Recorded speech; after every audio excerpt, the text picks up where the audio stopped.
Le stade Joseph Kabila Kabange de Kalemi, répondant aux standings internationaux de la FIFA, est désormais opérationnel. L'enceinte située dans la province du Tanganyika recevait son baptême de feu ce samedi 18 septembre 2021 lors d'une série de matchs amicaux entre clubs de la province du Tanganyika. Pour la levée du rideau, synonyme de cette mise en service officielle de cette arène qui compte 14 450 places assises, la rencontre de TP Corbeau face à Kalemi Stardam a ouvert le bal avec une détermination particulière. Ce sont les Corbeaux d'Am qui ont réussi à s'imposer par un score de 3-1 grâce à un triplé du dorsal 7 Adolphine. Juste après ce match féminin, c'était lors de l'arrivée des différentes autorités politico-administratives et sportives qui sont venues assister à la rencontre du jour. Entre autres, les gouverneurs ad intérim Samba Kayaba Lamoni, accompagnés par deux ministres provinciaux, entre autres, celui des sports Ali Radjabourou Gogo et celui des ITPR Kitenge Chamougué à Fidèle, ou encore le maire de la ville de Kalemi, Gédéon Kalama, sans oublier cet homme qui s'est longtemps battu pour le démembrement de province et le boss du club de l'étoile jaune, Ali Binomari Simokinje. Après l'hymne national qui a retenti, c'est le gouverneur Adi Interim qui a donné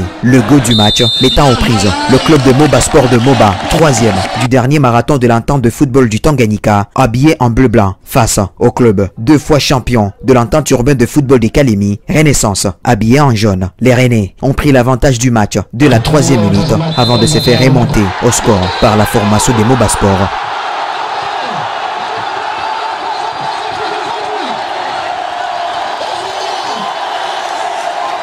Efficace offensivement qui a planqué 3 buts de suite en 3. Score final pour le club de Moba Sport. Une victoire d'ailleurs prestigieuse et historique. Après avoir remporté le match, les joueurs de Moba ont reçu leurs médailles et trophées venant de l'autorité provinciale Samba Kayaba Lamoni. Ces deux matchs ont été livrés en face d'un incroyable public débordant les gradins dans le strict respect de gestes barrières. Prenant la parole à la fin de la cérémonie, le gouverneur de province Adi Interim Samba Kayaba Lamoni demande une bonne gestion de ce stade et espère que le football de la province du Tanganyika peut enfin décoller vers les meilleurs.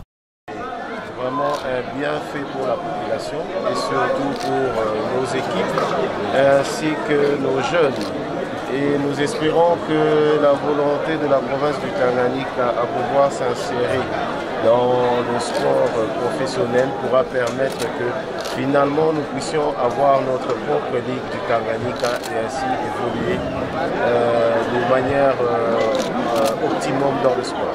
Le seul message que je peux leur adresser, c'est celui de gérer cet ouvrage en bon père de famille et en tant qu'enfant responsable, parce que c'est leur édifice, ce n'est pas l'édifice du gouvernement, ce n'est pas l'édifice du chef de l'État, mais c'est l'édifice de la population du Tanganyika et de tous ces jeunes footballeurs du Tanganyika, ainsi que de toutes les autres provinces qui pourront venir ici et pouvoir compétir avec eux. Signalons que le lancement officiel des travaux de ce stade a eu lieu le 24 juin 2016 et le démarrage des travaux avait à son tour été effectué un certain mercredi 10 août 2016 par le président honoraire Joseph Kabila Kabange, réalisé par la firme chinoise Crec 9. Ce projet a coûté une somme de 16 128 606 $ US, à en croire l'agence congolaise des grands travaux ACGT. L'inauguration à son tour aura lieu dans le prochain mois. Question de bien aménager cette enceinte.